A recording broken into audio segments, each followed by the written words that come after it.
foire aux questions juridiques.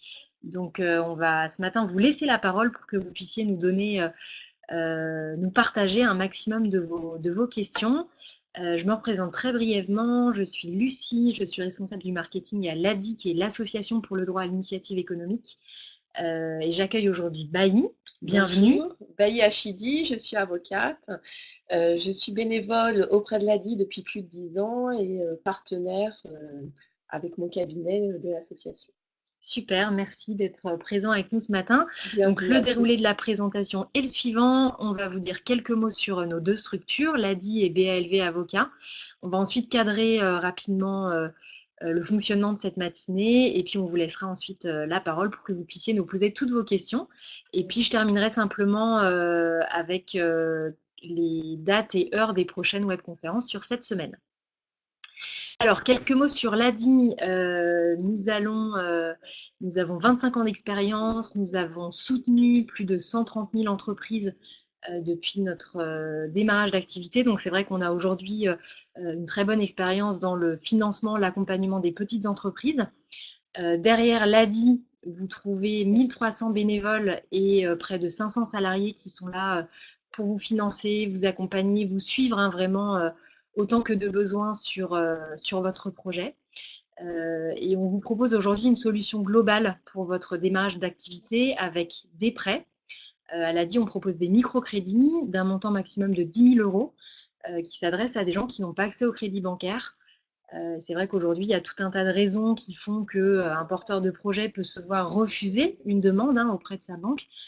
Ça peut être parce qu'on est au RSA, ça peut être parce qu'on est demandeur d'emploi, ça peut être parce qu'on est jeune, qu'on n'est pas très à l'aise avec le business plan et que ça paraît un peu compliqué comme dossier à préparer. Pour toutes ces raisons, l'ADI est là pour vous donner un coup de pouce et vous proposer un, deux, trois financements pour vous aider à vous lancer et à vous développer sur les premières années de votre activité. Donc, ce qui est important de retenir, c'est que soit vous avez accès à un prêt bancaire et nous avons d'autres partenaires de la création d'entreprise qui peuvent vous aider à convaincre votre banquier. Il s'agit des réseaux France Active et Initiative France. Soit vous n'avez pas accès au crédit bancaire et c'est à l'ADI que ça se passe. Et c'est important de noter que c'est soit l'un, soit l'autre. Vous ne pouvez pas emprunter à l'ADI et avoir un prêt bancaire pour votre activité à côté. Voilà pour la partie microcrédit. Ensuite, les personnes que l'on finance, on va pouvoir les accompagner avant, pendant, après leur création d'entreprise, notamment sur le volet juridique. C'est tout le sens de cette webconférence ce matin. Et puis pour finir, nous avons également une offre de micro-assurance pour vous permettre vraiment de sécuriser votre démarrage d'activité en assurant par exemple votre responsabilité civile professionnelle ou votre véhicule ou encore votre stock ou votre local avec des tarifs vraiment adaptés aux petites activités. Voilà pour l'ADI. Je peux prendre également des questions sur l'ADI si vous en avez, n'hésitez pas. Et je passe la parole à Bailly pour la présentation de BALV Avocat. Alors, BALV Avocat, c'est le cabinet que j'ai cofondé avec une associée il y a 1 an. Nous intervenons dans tout le domaine du droit de l'entreprise pour une clientèle de start-up, d'investisseurs, de PME, de petites entreprises et parfois de grandes structures. Et notre objectif, c'est d'être proche de nos clients, d'être à l'écoute, de communiquer avec eux, de pouvoir répondre à leurs questions et de devenir un véritable partenaire. On est ravis d'accompagner également l'ADI et ses clients sur leurs problématiques juridiques. Super, merci Bailly. Alors, sur la foire aux questions juridiques, on a essayé de cadrer un peu les choses pour que vous puissiez profiter au maximum de la présence de Bailly et de son savoir-faire. Je te laisse peut-être Oui, présenter les sujets à l'objectif venir. aujourd'hui, c'est qu'on ait un échange parce que d'expérience, il y a souvent des questions juridiques qui vont être bloquantes pour les entrepreneurs, qui parfois ne nécessitent même pas l'intervention d'un avocat, mais en les déverrouillant ensemble, ça peut vous permettre d'avancer. Bien évidemment, si c'est des sujets complexes, je suis là également pour pour vous indiquer qu'il faudra vous faire accompagner par un avocat, par un expert comptable ou parfois, voilà, peut-être consulter les administrations. Donc mon rôle aujourd'hui, c'est de répondre à vos questions, de vous orienter, de trouver une solution parfois si c'est possible, mais surtout que vous ayez des réflexes clés sur les différents domaines qui peuvent vous intéresser. Ça peut être sur le choix de votre structure juridique, sur vos projets futurs, sur vos contrats. Enfin voilà, ce type de problématique qu'on va déverrouiller ensemble aujourd'hui. Ok, super. Alors, comment ça marche maintenant? Là, il s'agit de bien s'organiser puisqu'on est Nombreux, ouais, une quarantaine super. connectés ensemble. En fait, je vais mettre de côté la présentation pour agrandir le chat, comme ça on verra tous bien les questions. C'est Bailly hein, qui va répondre à vos questions. Moi, je vais les modérer, c'est-à-dire que je vais les regrouper, en faire des familles pour peut-être répondre en même temps à des questions qui sont similaires. Et puis, on se donne une bonne demi-heure. On a jusqu'à 11h15. On peut déborder un petit peu si besoin, mais voilà, l'objectif, c'était de rester sur un format assez court. Et donc, on va être sur un premier niveau d'information, une première réponse en quelques minutes à vos questions. On ne pourra pas rentrer complètement dans le détail et traiter vos situations particulières. On essaiera en tout cas de faire le maximum euh, et, de, euh, et de vous orienter le bon interlocuteur pour trouver réponse à votre question. Hop, voilà, c'est à vous. Donc, je vais juste transformer un petit peu la salle virtuelle. Vous nous verrez toujours à l'écran et nous aurons le chat un peu plus lisible. Euh, voilà. Est-ce que c'est toujours bon pour vous? Vous êtes là, vous êtes avec nous? Tout va bien? Ok, ça a l'air d'aller. Super. Alors peut-être pour lancer le chat, j'ai une première question à vous partager qui nous vient de Facebook. Comme ça peut vous permettre de prendre un petit peu de temps pour réfléchir à vos propres questions. Sur Facebook, on a un compte adi.org qui est assez dynamique et c'est vrai que régulièrement on est sollicité par des adinautes, par des chefs d'entreprise ou des créateurs d'entreprise qui se baladent sur le net et qui nous adressent des questions. Il y en a une qui m'a interpellée puisqu'elle est assez courante, je crois. Elle concerne le choix du statut juridique. C'est une question posée par Marie-Amélie qui hésitait entre choisir la micro-entreprise ou choisir plutôt la création d'une société. Et donc, je vous propose de commencer par répondre à cette question et n'hésitez pas pendant ces quelques minutes à nous adresser vos questions sur le chat. Et je crois que ça correspond déjà à quelques questions que j'ai pu voir aussi sur le chat. Ça nous amène plus généralement, c'est la question du choix du statut juridique. C'est-à-dire quel statut choisir pour créer mon entreprise. Vous avez plusieurs options et votre choix va se faire en fonction de votre projet, du chiffre d'affaires escompté, de votre budget, du mode de financement et également de la perspective d'évolution. C'est-à-dire, est-ce qu'à terme, par exemple, je veux faire rentrer des associés dans ma structure. Les choix les plus appropriés pour l'entrepreneuriat vont être l'entreprise individuelle, dont une sous-catégorie est la micro-entreprise, ou les formes sociétales, donc société par action simplifiée, société à responsabilité et leur modèle unipersonnel, c'est-à-dire l'EURL, je suis tout seul dans la société, ou la SASU, je suis tout seul dans la SASU. L'entreprise individuelle n'a pas de personnalité morale. Donc, quand on crée une entreprise individuelle, c'est vous l'entrepreneur, vous êtes tout seul à la tête de l'entreprise. Vous avez besoin juste de faire une déclaration de création de cette entreprise individuelle, donc au registre compétent, registre du commerce, au registre de l'artisanat, mais vous n'avez pas besoin de déposer des statuts et de rentrer dans tout le formalisme de la société. L'avantage, c'est la simplicité. Créer une entreprise individuelle, c'est assez simple. Par contre, l'entrepreneur individuel va avoir une responsabilité illimitée, alors, sous quelques réserves que je vais vous expliquer ensuite. Votre structure n'a pas de personnalité morale. Donc, quand vous engagez votre entreprise individuelle, finalement, c'est vous que vous engagez. Très important à retenir dans ce choix.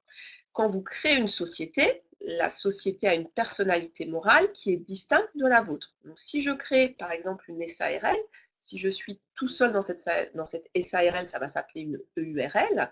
Si je crée une SAS, Société par action simplifiée, et si je suis tout seul, ça va s'appeler une SASU. Mais si je signe un contrat, c'est ma société qui va le signer et ce n'est pas moi qui vais être engagé à titre personnel. L'entreprise individuelle, vous pouvez quand même limiter votre responsabilité parce que déjà, votre domicile personnel ne peut pas être recherché par les créanciers et ensuite, vous avez les mécanismes de déclaration d'incessabilité du patrimoine ou le mécanisme de l'EIRL, l'entreprise individuelle à responsabilité limitée, qui vous permet de définir un patrimoine qui pourra être recherché par vos créanciers. Le choix, alors nous, on ne peut pas vous dire que l'un est mieux que l'autre, on peut juste voir en fonction de vos projets quel est le choix qui vous ressemble le mieux. Je dirais que si vous êtes en début d'activité, que vous voulez tester votre projet, vous pouvez passer par l'entreprise individuelle. Vous pouvez faire une option pour la micro-entreprise. Alors, ce qu'on appelle la micro-entreprise aujourd'hui, c'est l'auto-entrepreneuriat. C'est le nouveau terme juridique, c'est la micro-entreprise, mais c'est la même chose. Donc, la micro-entreprise n'est toujours pas une société, c'est juste une catégorie d'entreprise individuelle. Vous n'avez toujours pas la personnalité morale, mais vous bénéficiez quand même davantage en termes de déclaration fiscale et sociale. C'est-à-dire que si vous ne faites pas de bénéfices, vous n'allez pas payer des charges en avance. Donc, en fonction des seuils de chiffre d'affaires que vous allez estimer, si vous rentrez dans les seuils officiels, vous pouvez opter sur de la micro-entreprise, qui est quand même assez avantageux pour un début d'activité. Par contre, déjà, si vous voulez associer quelqu'un, si vous êtes deux, de toute façon, vous oubliez l'entreprise individuelle, vous passez sur la forme sociétale. Une société par action simplifiée, une société à responsabilité limitée. Le choix entre les deux structures, c'est plus en fonction. Alors, la liberté, moi, je conseille souvent de faire des sociétés par action simplifiée parce que vous avez une très grande liberté d'organisation dans vos statuts. Par contre, si vous voulez être mieux cadré, vous pouvez faire une société à responsabilité limitée parce que la loi cadre davantage les statuts. Ok, donc merci Baï pour cette première réponse. Ta réponse va répondre déjà à quelques questions posées, notamment la question de Mohamed qui dit j'hésite entre SARL, SAS, SASU. Alors, donc peut-être tu peux. Je vais juste recadrer. Alors déjà, SAS et SASU, c'est la même chose. Vous avez différentes formes de sociétés, donc la SARL, et on va appeler EURL, la SARL où il y a juste une personne, mais c'est la même société. La SAS, Société par action simplifiée, quand il n'y a qu'une seule personne, ça s'appelle une SASU, mais c'est la même société. Vous n'avez pas besoin de modifier une SAS en SASU quand vous êtes tout seul, ça se fait automatiquement. Je dirais que le choix va se faire en fonction. Moi, je trouve qu'une société par action simplifiée, une SAS, est beaucoup plus simple qu'une SARL. Après, ça va dépendre aussi du statut que vous allez vous donner dans la société. Dans la SARL, si vous êtes tout seul, vous allez être gérant majoritaire. Dans la société par action simplifiée, si vous êtes tout seul, vous allez être associé unique et président de la structure. En fonction du choix de structure et de votre statut, vous allez être soit imposable en catégorie TNS, donc travailleur non salarié, ou imposable à la sécurité sociale. Sachant que le choix sur l'option TNS, alors est pas mal quand vos revenus ne sont pas très élevés, mais la couverture est quand même moins importante. Donc, les choix, je vous dis, moi, je conseille souvent à mes clients d'opter pour la société par action simplifiée, qui est quand même plus simple. Vous avez juste besoin d'avoir un président et ensuite, vous pouvez définir les pouvoirs en interne. Vous avez une souplesse d'organisation des assemblées générales. C'est quand même quelque chose de plus simple à faire. Ok, une petite question de. Alors merci, je vois qu'il y a beaucoup de questions. Je vois plusieurs familles de questions se dégager. Il y a plusieurs personnes parmi vous qui se posent la question de comment être sûr de choisir le bon statut.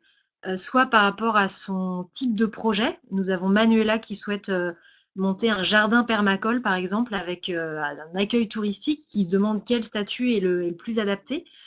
Euh, Fausto parmi nous se demande quel est le type de statut qui est compatible avec les allocations chômage. Ouais, ça c'est très important, très bonne question. Je trouve que finalement, ça renvoie à la question de quelles sont les questions à se poser pour ensuite choisir le bon statut.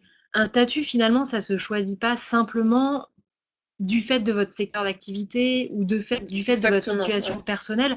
C'est bien plus large que ça. Pour ceux qui étaient là lors de la webconférence d'hier, on avait récapitulé ensemble quelques questions à se poser pour ensuite choisir le bon statut. Du coup, je vous repartage cette liste et puis si Baï, tu souhaites Ouais, ouais, compléter avec ouais, ton œil ouais. d'avocat, je te laisserai le faire.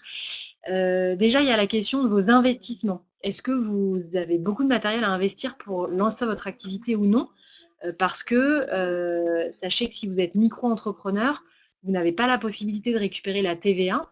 Et si par exemple pour un jardin permacole, il faut acheter un énorme tracteur, ça coûte très cher et ne pas récupérer la TVA, ça peut être problématique. Donc première question, quels sont les investissements que vous avez à faire pour créer votre activité? Si c'est 5 000 euros, c'est pas grave. Si c'est plus, enfin c'est pas grave. Si, ça peut être intéressant de récupérer la TVA sur ce type de montant.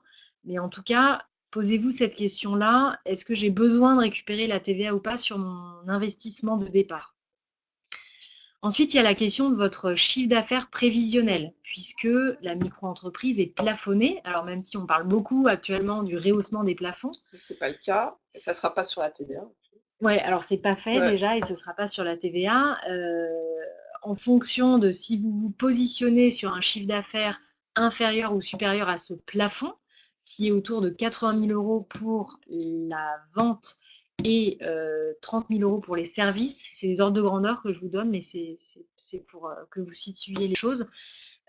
Déjà, le fait de savoir si vous êtes au-dessus ou en dessous, ça vous permettra de dire la micro-entreprise, c'est pour moi ou pas du tout.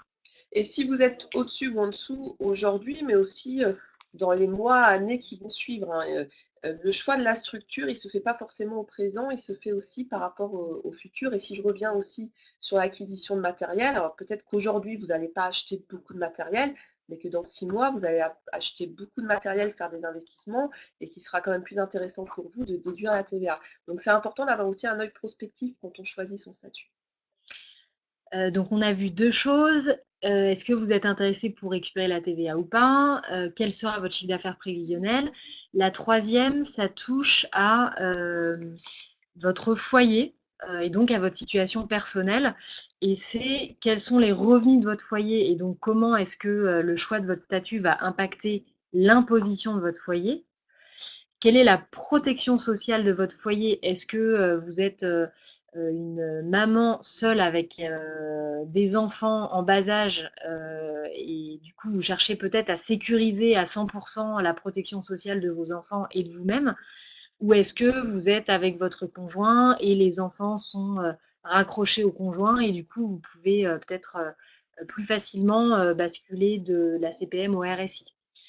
Euh, donc voilà, il y a aussi une prise en compte de votre situation personnelle sur le plan de la fiscalité, donc les impôts, la couverture sociale, et également sur le plan de l'immobilier, puisque en fonction du choix de statut que vous allez faire, vous allez avoir une seule et même personne physique, c'est-à-dire que vous et votre entreprise auront un patrimoine confondu, où vous allez être en mesure de bien séparer votre patrimoine personnel et le patrimoine de votre société.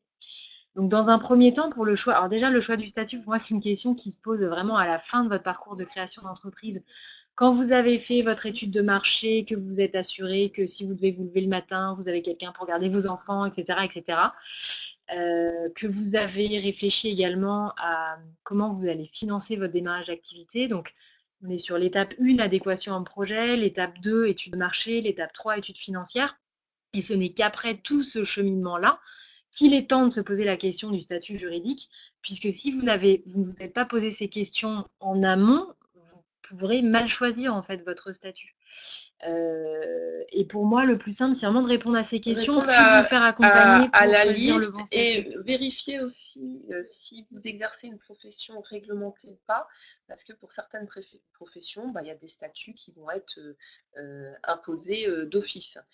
Donc les professions réglementées, bah, vous pouvez regarder sur le site de la Chambre du commerce et d'industrie, et on vous indiquera si la profession que vous souhaitez exercer est réglementée ou pas. Et ça, c'est très important aussi de vous poser la question, parce que si jamais voilà, vous déposez un dossier au greffe et que vous n'avez pas les bonnes pièces justificatives, votre dossier pourra être retoqué. Donc autant bien choisir son statut. Un élément qui peut vous aider à choisir votre statut juridique, c'est la compatibilité justement de la structure avec le maintien des allocations de chômage pour ceux qui bénéficient d'un accompagnement au Pôle emploi.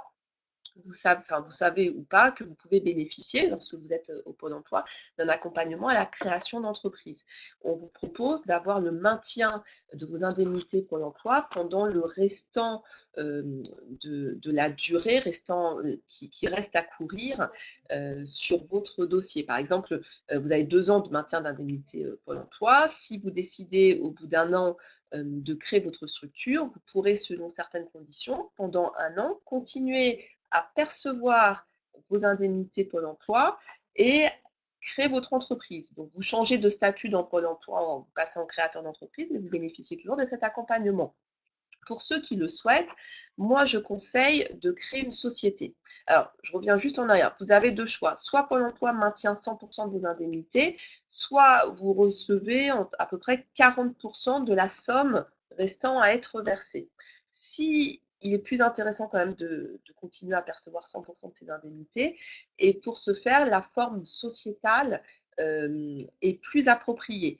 Si vous choisissez l'entreprise individuelle, tous les mois, Pôle emploi va vous retenir un forfait sur votre indemnité. Et si jamais vous réalisez un chiffre d'affaires et un bénéfice qui va être supérieur à ce que vous avez versé Pôle emploi, vous pouvez être amené parfois à rembourser vos indemnités. Tandis que si vous êtes en forme société, par exemple, vous créez une SASU, une société par action simplifiée, dont vous êtes le président et l'associé unique, vous êtes associé à 100%, vous décidez de ne pas vous verser de salaire, Pôle emploi vous versera 100% de vos indemnités. Vous aurez juste à transmettre votre cabis de création de société, vos statuts, un procès verbal disant que vous ne vous versez pas de salaire et une petite attestation d'un expert comptable. Donc, pour répondre, alors j'ai plus le nom de la personne, c'était Fausto, voilà. Pour répondre à Fausto et aux autres personnes qui se posent la question, il faut mieux créer une société quand on est au Pôle emploi plutôt que de partir en entreprise individuelle ou en micro-entreprise. Ok, toujours sur les questions de statut. Nous avons Stéphane qui nous demande s'il y a un chiffre d'affaires maximum pour la SAS. Non. Alors, les problématiques de chiffre d'affaires ne sont que pour l'option pour la micro-entreprise. Donc, on se souvient, soit je crée une entreprise individuelle qui n'a pas de personnalité morale, ou je crée une société qui a la personnalité morale. Quand je suis en entreprise individuelle, en fonction du chiffre d'affaires escompté, donc on est aux alentours de 80 000 euros si je fais de la vente, aux alentours de 30 000 euros si je fais de la prestation de service, en termes de chiffre d'affaires, je peux opter pour la micro-entreprise, qui est quand même un système avantageux en termes social et fiscal, parce que je n'ai pas à faire des avances de trésorerie. Mais ça, c'est si je suis en micro-entreprise, catégorie d'entreprise individuelle. Quand je suis en société, il n'y a pas du tout de minimum de chiffre d'affaires pour créer une société. C'est pas du tout la même problématique. Vous pouvez créer une société, pas tout le monde peut créer une société, il n'y a pas de minimum de chiffre d'affaires dans ce cadre. Ok, merci.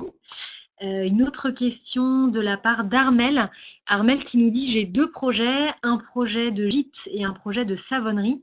Est-ce que je peux mettre mes 2 activités sous le même statut ou est-ce qu'il faut que j'ai 2 entreprises? Gîte et savonnerie. Alors oui, effectivement, c'est pas les mêmes activités. Par contre, Ça dépend. Si c'est deux projets distincts, il faut mieux avoir deux structures distinctes. Si vous pensez qu'il y a des passerelles entre les deux, par exemple, voilà, le gîte qui va héberger la savonnerie, et ensuite vous allez faire visiter la savonnerie dans le cadre de votre gîte, là c'est un seul projet. Donc je dirais, quand vous posez la question, est-ce que je lance plusieurs sociétés pour différentes activités ou une seule société, il faut voir si vous avez des passerelles entre les deux, parce que ça peut être parfois compliqué de créer plusieurs sociétés différentes.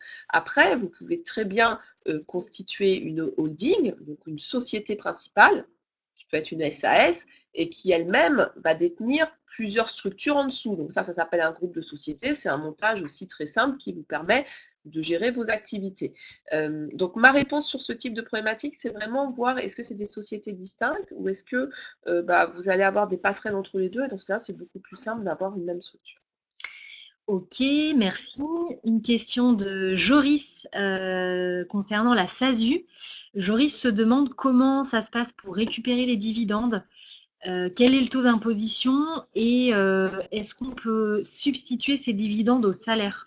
Alors, dans la SASU, on va revenir juste sur des définitions. Quand vous êtes dans une société, vous avez des associés qui détiennent un pourcentage du capital des sociétés. Donc, une SASU, c'est une société par action simplifiée à associé unique. Donc, il y a un seul associé qui détient 100% du capital. Vous pouvez très bien avoir dans une société 2 associés, 100 associés, etc.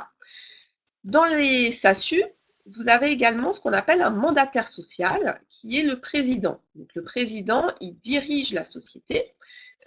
Il est ou pas associé. Donc, si vous avez une SASU, vous êtes l'associé unique, vous serez certainement le président. L'associé ne perçoit pas de salaire. L'associé perçoit des dividendes qui sont la rémunération finalement de l'engagement qu'il a pris à apporter de l'argent à la société en souscrivant des actions. Le président, s'il n'est pas associé, peut être rémunéré au titre de son mandat de président et il peut, sous certaines conditions très strictes, avoir également un contrat de travail. Mais parce qu'il apporte une expertise à la société, pas parce qu'il est président. À la fin de chaque exercice, donc les sociétés doivent avoir un exercice social qui dure souvent un an. Les sociétés vont clôturer leurs comptes avec l'aide de leur expert comptable. Et effectivement, s'il y a des bénéfices, vous pouvez décider de vous verser des dividendes. Les dividendes sont versés pour les associés. Le président qui n'est pas associé ne va pas percevoir de dividendes. Bien sûr, si je suis président et associé unique, je peux percevoir des dividendes. L'avantage entre se verser un salaire ou percevoir des dividendes doit vraiment être discuté au cas par cas en fonction de votre situation personnelle et et la situation de votre famille. Généralement, quand on fait ce type d'option, on le fait avec l'expert comptable qui accompagne la société pour voir qu'est-ce qui va être le plus intéressant en termes de taxation, parce qu'effectivement, les salaires sont taxés comme des traitements et salaires. Les dividendes sont des revenus du capital et ne sont pas taxés de la même façon. Donc, ce n'est pas une décision qu'il faut prendre tout seul, c'est une décision qu'il faut prendre par rapport à son régime fiscal. Ok, merci. Alors, on a énormément de questions. Du coup, ce que je vous propose, comme je vois l'heure tourner, c'est de clôturer dans un premier temps. Peut-être s'il y a une ou deux personnes qui ont une question supplémentaire, je vous laisse les poser. Et ensuite, si vous le voulez bien, on clôture et puis on se concentre sur les questions qui restent pour qu'on ait effectivement le temps de répondre à tout le monde. On a des questions sur les associés. Ouais. Alors, j'ai une question pour approfondir un point qu'on a vu sur les allocations chômage, une question de Stéphane qui se dit si on se verse un salaire en SASU, est-ce que la durée des allocations est reportée? Alors, ce n'est pas la durée des allocations qui va être reportée, c'est-à-dire que vous percevez des indemnités du Pôle emploi parce que vous êtes à la recherche d'un emploi. on estime que quand vous créez une entreprise, du coup, vous avez créé finalement votre propre emploi et vous n'êtes plus à la recherche d'un emploi. Donc, le versement des indemnités est limité sur 2 ans, sauf exception après en fonction de l'âge, etc. Mais bon, c'est des cas très particuliers. Pôle emploi vous continue à vous verser vos indemnités à condition que vous ne vous versiez pas de salaire. Si vous vous versez un salaire, Pôle emploi pourra vous verser la différence entre le salaire que vous versez et vos indemnités, mais on ne va pas reporter le paiement de vos indemnités à 100%. C'est pour ça, moi, je vous conseille de ne pas vous verser de salaire et de bénéficier de vos indemnités Pôle emploi à 100%. Ok, merci. Alors, on a pas mal de questions de Floriane. Merci Floriane pour vos questions, je les trouve assez intéressantes. Vous demandez par exemple si c'est possible d'être salarié et patron d'une SAS. Oui. Alors, il n'y a pas. Alors, vous pouvez très bien, et c'est ça l'entrepreneuriat, hein, parce que souvent, avant de se lancer, on est peut-être en entreprise ou dans d'autres structures. Donc, vous pouvez très bien être salarié auprès d'une entreprise et créer votre société, que ce soit une SAS ou une entreprise individuelle, ou être entrepreneur. Le seul bémol, c'est qu'il faut vérifier dans votre contrat de travail avec votre entreprise que vous n'avez pas une clause de non-concurrence qui vous interdisent, alors soit de vous intéresser à d'autres sujets, c'est-à-dire d'apporter vos compétences et votre énergie à d'autres sujets sociétaux que votre entreprise, ou soit une clause de non-concurrence qui vous interdirait de travailler dans une entreprise qui pourrait faire concurrence à votre employeur. Donc ce qu'il faut, c'est regarder votre contrat de travail. S'il n'y a pas de clause de ce type, vous pouvez très bien créer une société ou avoir une aventure entrepreneuriale à côté du salariat. Ok, merci. Une autre question de Floriane qui nous dit, est-ce qu'une personne qui a déjà une SAS peut s'associer avec moi dans ma propre SAS? Donc là, on est sur des Oui. questions d'association qui Oui, sont. alors vous pouvez très bien. Donc c'est ce que je disais, les associés, c'est ceux qui ont un pourcentage du capital social dans des sociétés. Donc vous pouvez très bien avoir un associé, peut être associé de différentes sociétés. C'est ce que font d'ailleurs les investisseurs, les business angels. Ils prennent des tickets, des participations dans plusieurs structures. Il n'y a aucune interdiction, sauf si vous, par exemple, vous pourriez très bien dans vos statuts. Donc là, je prends le problème à l'envers. Donc, pour répondre à votre question, il n'y a aucun souci. Si par contre, vous n'avez pas envie que votre associé soit associé dans d'autres structures, vous pouvez prévoir dans vos statuts que les associés s'engagent à se consacrer à 100% à la société et ne seront pas associés de d'autres structures. C'est des clauses contractuelles que vous pourriez mettre pour obliger vos associés. Ok, et puis dernière question de Floriane qui touche au contrat. C'est quel type de contrat dois-je proposer aux fournisseurs d'un site web marchand? Comment faire pour avoir un contrat qui me couvre bien et qui correspond bien à mon besoin? Alors, et l'activité de Floriane? Alors, Floriane souhaite monter un site web marchand. Est-ce que Floriane, vous pouvez nous préciser dans quel secteur d'activité, s'il vous plaît, vous êtes? Vente en ligne d'artisanat recyclé. D'accord, Ok. donc c'est vous qui vendez et vous voulez proposer un contrat à Pour vendre aux fournisseurs. au fournisseur des produits, fournisseur du site. Si vous pouvez juste clarifier votre question, Floriane, excusez-moi. Ce sont des artisans qui vendent à travers mon site. Ok. Donc, Ah ce sont d'accord, les fournisseurs. vous êtes marketplace.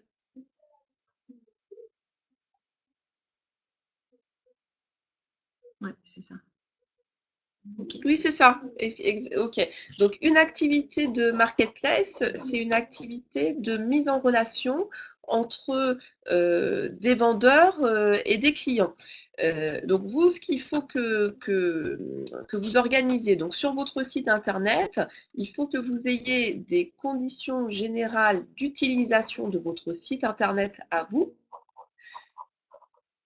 des conditions générales de prestation de service, parce que vous ne vendez pas, le marketplace, c'est une activité de prestation de service qui soit très claire sur le rôle que vous jouez entre les différentes parties.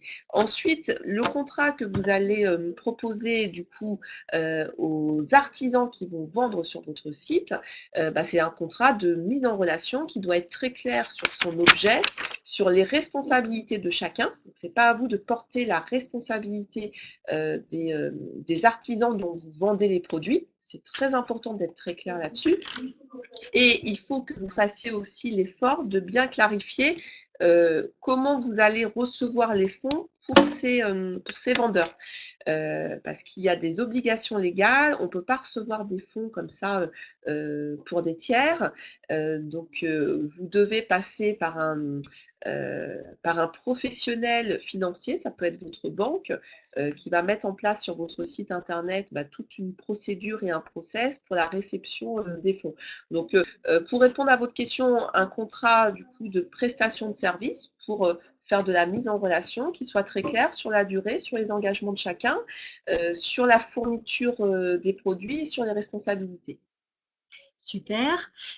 Pour être sûr de n'oublier personne, je voudrais rapidement lister les quelques questions qui restent. Donc nous avons une question de Anne sur quelles exonérations existent, est-ce qu'il y a des exonérations qui existent par rapport au stage de préparation à l'installation de la Chambre des métiers. Nous avons une question de Jonathan qui nous dit j'ai lu qu'en micro-entreprise, ce n'est pas obligatoire d'avoir une responsabilité civile professionnelle. Qu'en est-il? Bonne question, Jonathan. Nous avons une question d'Anne-Sophie qui nous dit j'ai un local, je veux protéger ma famille, j'ai un peu peur, comment est-ce que je peux faire pour sécuriser tout ça? Bonne question également. Une question de Virginie qui nous demande si la taxe professionnelle a été supprimée. Nous avons une question assez intéressante aussi de Siam qui souhaite créer une CAE et qui demande quelles sont les spécificités en lien avec ce statut. Une question, 1, 2, 3, 4, 5, 4 encore questions. Florence qui nous demande à quel niveau considère-t-on qu'un investissement est important? J'imagine que c'était en réponse à est-ce que je choisis de pouvoir récupérer la TVA ou pas? Donc on va vous répondre bien sûr. Une question de Marie qui nous demande si l'option fiscale de la micro-entreprise n'est que liée au statut juridique de l'entreprise individuelle ou si on peut créer une EIRL en micro-entreprise, une question un peu technique. Oui. Bertrand qui nous dit je suis en invalidité, quel statut est-ce que je dois choisir? Et enfin Jean-François qui nous dit quelle somme doit-on payer en avance pour une société? Et Stéphane qui nous dit mon comptable m'a dit que, est-ce que c'est vrai? Mon comptable m'a dit que en prenant une bonne complémentaire, la SARL était mieux qu'une SAS par rapport au taux de prélèvement. Voilà, je voulais juste relister les dernières questions en suspens pour être sûre de n'oublier personne. Si par malheur j'étais passée à côté d'une de vos questions, n'hésitez pas à la reformuler sur le chat et nous y répondrons. Alors, pour reprendre les questions les unes après les autres, on peut commencer avec la question de Anne qui nous demande si il existe des exonérations au stage. À mon sens, est-ce que tu veux dire quelques mots sur le stage? Et moi, j'ai des pistes après derrière pour les exonérations. Oui, parce que vous devez, quand vous devenez artiste, c'est celui-là, hein, c'est le stage. Stage des artisans, oui, tout à fait. Quand vous devenez artisan, vous devez suivre un stage avec une inscription auprès de la chambre des métiers, chambre de l'artisanat.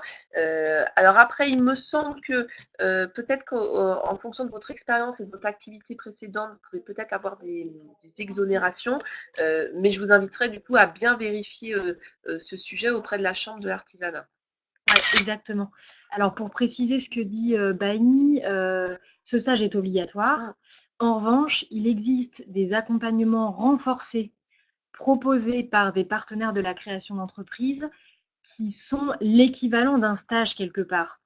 À l'ADI, nous avons ADI Microbusiness et ADI Créa Jeune qui sont deux formations qui font plus de 35 heures. Et qui nous permettent depuis quelques jours, hein, c'est tout récent, ça vient de nous être confirmé, de remplacer le stage de préparation à l'installation. Ces offres-là sont disponibles sur une quinzaine de sites en France. Et si jamais, là où vous êtes, il n'y avait pas ce type de formation, sachez que notre partenaire BGE, les boutiques de gestion, propose également des accompagnements qui peuvent remplacer ce stage. Voilà, j'espère que nous avons bien répondu à votre question, Anne. Donc la réponse est oui, simplement il faut trouver la bonne structure près de chez vous qui vous proposera cette exonération, et sachez que ça reste assez rare, hein. La règle générale est bien que le stage est obligatoire. Nous passons à la question de Jonathan qui nous demandait si en micro-entreprise il était obligatoire d'avoir une responsabilité civile professionnelle. Alors moi, je pense qu'il est obligatoire d'avoir une responsabilité civile professionnelle dans toute activité professionnelle. Après, peu importe le niveau du chiffre d'affaires. Moi, je suis pas au courant. Alors, cette question-là, elle a changé il y a quelques mois. En fait, il y a deux choses. Soit votre activité est réglementée, par exemple, vous êtes dans le bâtiment. Les personnes qui sont dans le bâtiment sont obligatoirement couvertes par une entreprise décennale. C'est obligatoire. Soit ce n'est pas votre cas, et dans ce cas-là, effectivement, non, ce n'est pas obligatoire d'avoir une responsabilité Mais c'est conseillé. mais c'est largement conseillé, et avec Bailly, on ne peut que vous encourager à le faire. Moi, voilà, même si c'est peut-être pas obligatoire légalement, mais je vous conseille de considérer cela comme étant obligatoire et de ne pas vous en passer, parce que vous ne pouvez pas vous lancer dans une activité professionnelle sans avoir les bonnes assurances. Ça peut avoir vraiment des conséquences catastrophiques pour vous et pour votre entreprise. Et pour les gens, du coup, qui auraient des dommages liés à votre activité. Ok, nous passons à la question de Virginie qui nous demande si la taxe professionnelle a été supprimée. C'est la CFE, c'est ça? À mon sens, la taxe professionnelle n'a pas été supprimée, mais elle a été remplacée. La CFE. Ouais, c'est ça. Non, la CFE n'est pas supprimée. En fait, je réponds. Allez, si remplacée, vas-y. On va vous répondre à deux voix. Ouais, on réfléchit avec vous. C'est des questions assez techniques. À mon sens, la taxe professionnelle a été remplacée par la cotisation foncière des entreprises, qui est un peu pour un chef d'entreprise l'équivalent de la taxe d'habitation en fait d'un particulier. Cette taxe, vous en êtes exonéré la première année de votre activité. Donc attention, si vous créez votre boîte le 25 décembre 2017, eh bien on va considérer que vous êtes exonéré pour 2017. Donc je vous conseille de ne pas vous immatriculer en fin d'année, mais plutôt d'attendre le début d'année prochaine pour avoir une exonération sur 2018. Sachant que c'est des montants qui varient entre 200 et c'est autour de 250-300 euros. Et c'est une taxe qui est appelée mi-novembre pour un paiement mi-décembre. Et dernière précision, d'ailleurs, puisque c'est nouveau depuis 2 ans, et c'est assez, il faut le savoir, vous ne recevez plus par courrier votre avis d'imposition CFE. Il faut que vous-même, vous alliez le chercher sur le site internet impôts.gouv.fr. Il faut vous créer un profil, que vous demandiez qu'on vous envoie par courrier un code pour pouvoir activer ce profil. Et donc tout ça, ça prend 2-3 semaines. Et une fois que tout ça est fait, vous pourrez avoir accès à votre avis d'imposition CFE. Et donc, pour ceux d'entre vous qui ont créé en 2016 ou avant, qui vont donc devoir payer la CFE cette année, je vous encourage vivement, comme on est mi-octobre, à faire d'ores et déjà les démarches pour recevoir votre code et pouvoir activer votre compte et pouvoir régler la CFE à temps, puisque il y a 2 ans, c'était nouveau. Il y a eu un flux de connexion ingérable pour le site et donc les impôts étaient assez souples pour les délais de retard. Mais je pense que cette année, comme c'est déjà installé dans le paysage, les impôts seront peut-être moins souples par rapport aux délais de retard. Donc, pour résumer, il faut que vous alliez sur le site impôts.gouv.fr. Pour ceux d'entre vous qui ont créé en 2016 ou avant, pour vous activer votre profil via un courrier qu'on va vous envoyer. Ça prend 2 à 3 semaines et ensuite vous pourrez aller chercher votre avis d'imposition CFE. Ah, Jonathan, vous nous dites ma connexion a coupé au moment où vous répondiez à ma question. J'aurai la réponse en replay. Effectivement, comme Ah oui. il est 11h20, si vous le voulez bien, je vous envoie tout de suite la vidéo à l'issue de la webconf et ça nous permet d'avancer.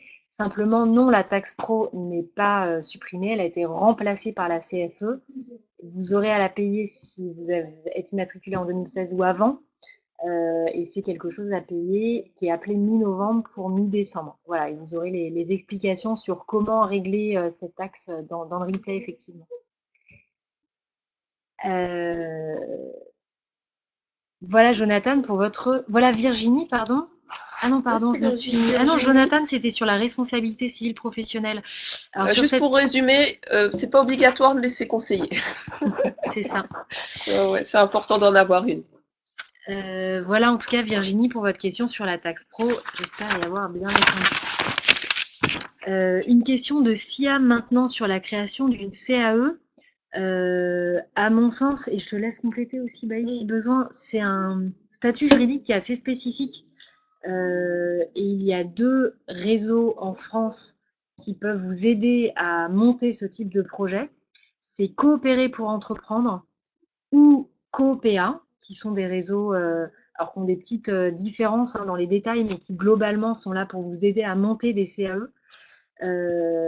Et comme je suis, c'est assez fin et complexe comme question, je vous encourage vraiment à vous rapprocher de ces réseaux-là, Oui, qui qui seront abrite un ce genre plaisir, d'initiative. tout à fait, qui seront un plaisir de vous aider à réfléchir à votre projet et c'est leur mission en fait d'accompagner les porteurs de projets en CAE à concrétiser leur projet.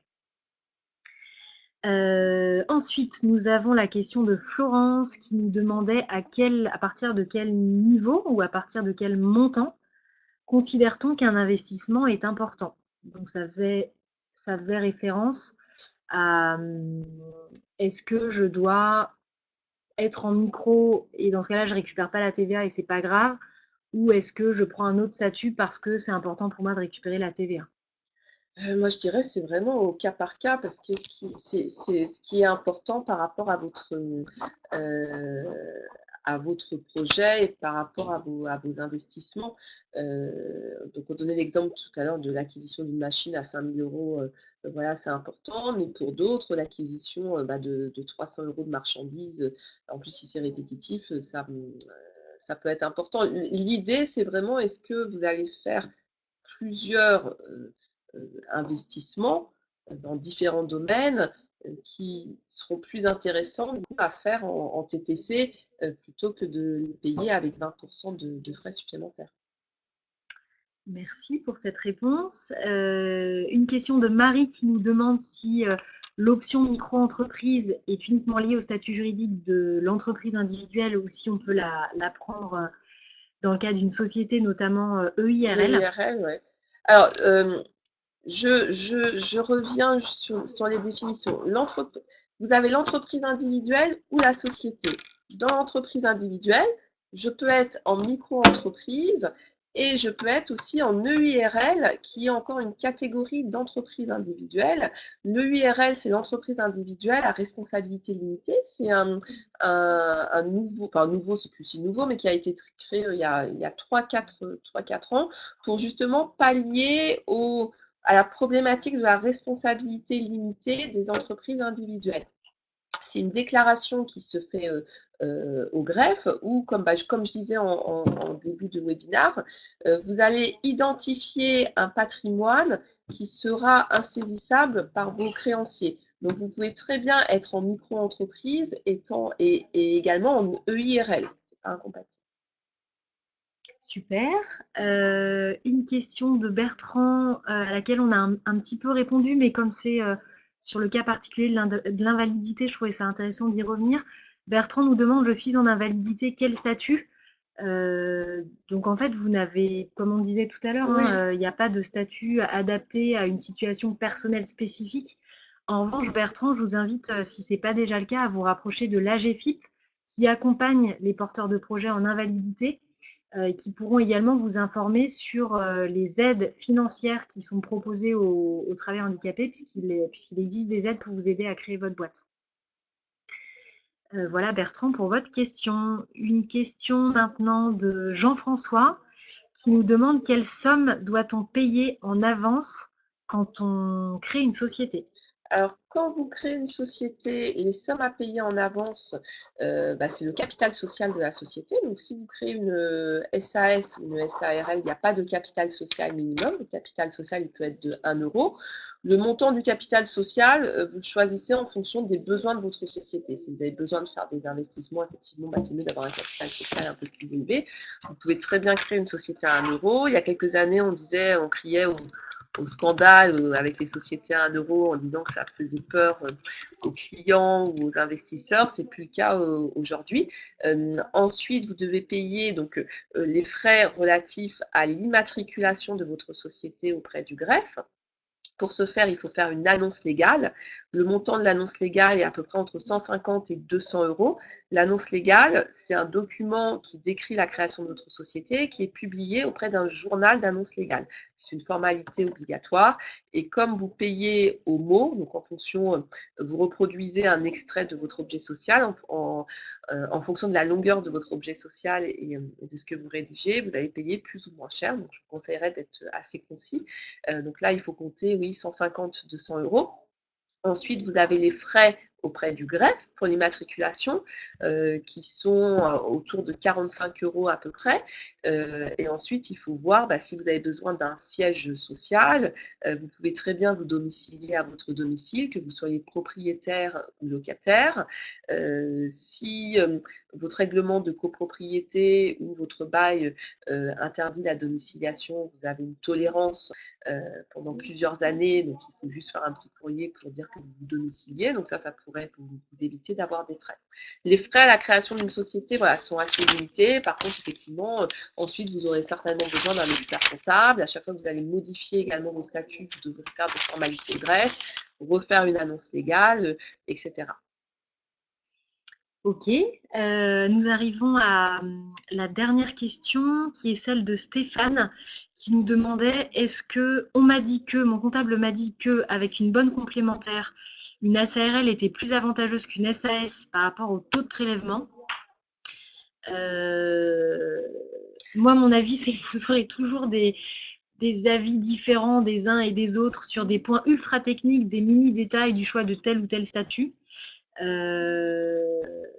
Et que effectivement, c'est à vous de prendre de la hauteur et de regarder Exactement. quels sont les critères qui sont vraiment importants pour vous. Voilà. Exactement, il n'y a pas de généralité. C'est-à-dire, vous pouvez pas, c'est pas parce que vous connaissez quelqu'un qui a fait une SARL et qui vous a dit c'est plus avantageux que la SAS que c'est le cas, que ça sera le cas en tout cas pour vous.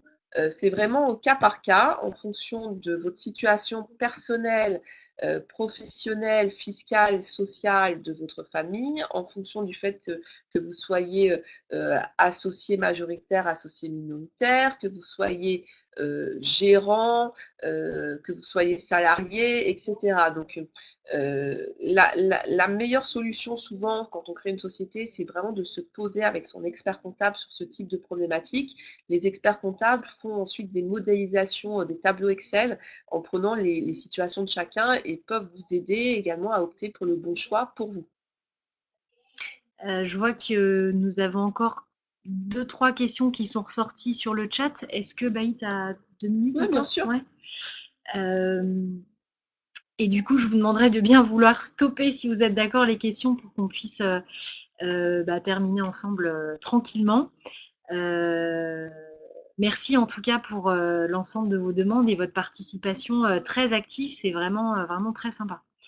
Alors, une question de Florence qui nous dit, dans le cadre d'un bar à chat solidaire, quel statut permet de bien prendre en compte le côté solidaire en fait du projet? Oui, il y a une forme. Alors, le côté solidaire du projet, faut vraiment que vous vous posiez sur ce côté solidaire parce qu'après, vous avez des sociétés qui peuvent opter pour le statut EES, mais il faut vraiment que vous tombiez dans les clous. Après, sur le choix SARL, SAS, entreprise individuelle, c'est vraiment au cas par cas. Donc, on ne pourrait pas vous faire une réponse d'ordre général, malheureusement, sur cette question. Il faudrait bien voir votre projet, voir s'il est éligible au statut ESS. Nous avons une autre question de Floriane. Donc, souvenez-vous, c'est un projet Mmh. de marketplace pour vendre des produits de différents artisans sur Internet. Et votre question, Floriane, supplémentaire, c'était dans le cadre. Donc, est-ce que je peux, avec mon entreprise ou ma société, être à la fois une plateforme de mise en relation et aussi être un artisan qui vend sur le site web parmi les autres? En fait, vous auriez deux Ah activités. voilà. Vous avez une activité de marketplace et une activité artisanale.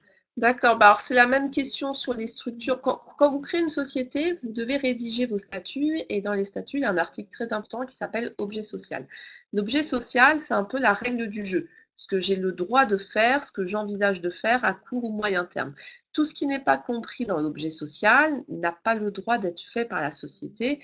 Et si vous êtes en SARL en tant que gérant ou si vous êtes en SASU en tant que président, si vous faites quelque chose qui n'est pas dans l'objet social, vous violez les statuts. Il peut y avoir des conséquences pour vous, pour la société, etc. Selon certains cas. On ne va pas rentrer dans le détail, mais voilà, c'est une violation des statuts. Si vous avez différents projets qui se regroupent, et qui se touchent et qui font sens, ce n'est pas la peine de créer plusieurs structures. Vous pouvez juste avoir une structure principale, mais bien expliquer voilà, comment ça se passe dans vos statuts et quel est l'objet de la société. Donc ça se décide dans les statuts. Si vous êtes en entreprise individuelle, vous n'avez pas du tout cette problématique de statut parce qu'il n'y en a pas. Il n'y a pas de personnalité morale, on l'a dit, hein, c'est vous qui décidez de tout et il n'y a pas de statut. Donc je vous dirais juste de bien vous poser la question sur le sens. Est-ce que ça fait sens que ces sociétés, que ces activités soient abritées sous la même structure? Si c'est le cas, et qu'il y a des interactions et qu'on ne va pas compliquer les choses, il faut juste bien rédiger vos statuts et expliquer vos différentes missions. Ok, merci. Quelques questions du coup pour finir, on va essayer d'y répondre assez rapidement. Floriane nous demande si les statuts doivent être validés par une juridiction avant leur publication. Ça, c'est une bonne question. Alors, les statuts sont faits par les associés. Donc, ils sont rédigés et signés par les associés. Si vous êtes en SARL, les statuts sont beaucoup plus réglementés que si vous êtes en SAS. Dans la SARL, vous avez des clauses obligatoires. Dans la SAS, on estime que les statuts, c'est plus un contrat et vous avez beaucoup de liberté pour rédiger ce que vous souhaitez faire. Une fois que vous avez rédigé vos statuts, vous les déposez au greffe quand vous allez créer votre société. Le greffe ne va pas vérifier vos statuts pour voir s'ils tiennent la route. Personne ne va venir les approuver. Après, il faut juste faire attention. Vous ne pouvez pas avoir dans vos statuts un objet social qui serait illicite. Par exemple, je crée une société pour vendre de la drogue. Voilà, le greffe, bien sûr, il va refuser ça, puisque quand vous allez déclarer votre société, vous allez mettre dans l'activité de la société, vente de drogue. Donc ça, le greffe va le voir. Pareil, si vous exercez une activité réglementée, par exemple, vous créez une société, on va dire une société d'exercice libéral pour exercer la profession d'avocat. Donc l'activité de votre société d'exercice libéral, ça sera avocat. On va vous demander les pièces justificatives de votre diplôme d'avocat. Pareil pour d'autres professions réglementées. Personne, par contre, ne va venir vous dire moi, je trouve que c'est pas normal que les décisions des assemblées générales, elles soient prises à l'unanimité. Si vous êtes, bien sûr, si vous êtes en SAS, voilà, personne va aller dans ce degré de détail en disant je trouve pas ça normal que le président il puisse pas faire des dépenses supérieures à 1 000 euros. Vous n'avez pas ce type de contrôle parce que vous êtes libre de faire ce que vous souhaitez. Merci. Et trois petites questions pour finir. Dans une société, comment est-ce qu'on définit le fait d'être cadre ou pas? Alors, c'est pas tant une... Alors, d'être cadre ou pas pour qui? Parce que donc dans une société, c'est ce que je disais, vous avez les associés qui détiennent un pourcentage du capital, vous avez les mandataires sociaux qui dirigent la société, le président si on est dans une SAS ou le gérant si on est dans une SARL. Et ensuite, vous pouvez avoir des salariés qui vont être des employés, vous pouvez avoir des mandataires sociaux qui vont cumuler sous certaines conditions des contrats de travail avec un mandat. Après, la question de cadre, donc c'est le type de contrat de travail que vous souhaitez donner. Donc c'est en fonction de l'activité, des horaires, de ce qui est intéressant ou pas pour vous. Merci Bailly pour cette réponse. Une question de Jean-François qui nous dit si ma société est en sommeil et ne fait pas de chiffre d'affaires, est-ce qu'il y a quand même des sommes que je dois payer tous les ans? Alors, ça va dépendre de la forme de votre société et depuis combien de temps elle est en sommeil, parce que de toute façon, il y a un décalage aussi par rapport aux déclarations. Et une dernière question pour finir, une question de Florence qui nous dit comment trouver un bon expert comptable. Bah, C'est une très bonne le question. bouche à oreille. Le bouche à oreille, là, pour le coup, sur les experts comptables. Vous pouvez après contacter aussi votre banque qui peut vous orienter vers un expert comptable.